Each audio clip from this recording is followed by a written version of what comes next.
Good day everyone, please join me as I make my banga soup. These are all the ingredients that I'll be needing for this soup.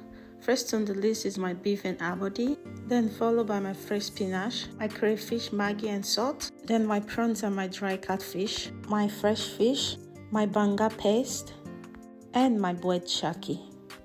I'm going to start by melting the banga paste on the fire because you can get the freshly made one.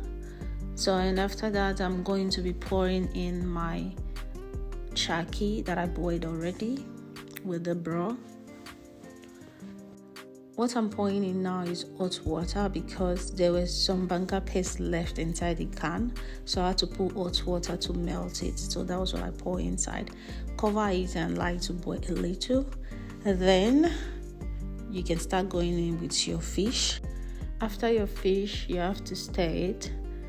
Then you go in with your crayfish, your salt, and then later your Maggi cube.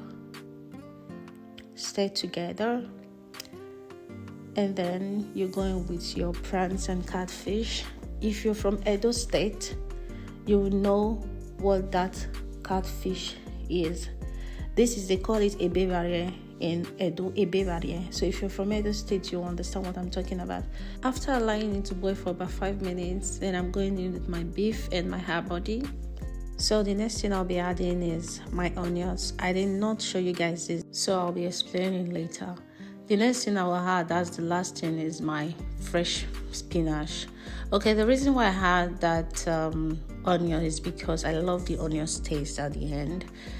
And if you notice, I added my blended pepper and onions also, which I put that I did not even talk about. So when you're doing yours, make sure you add pepper.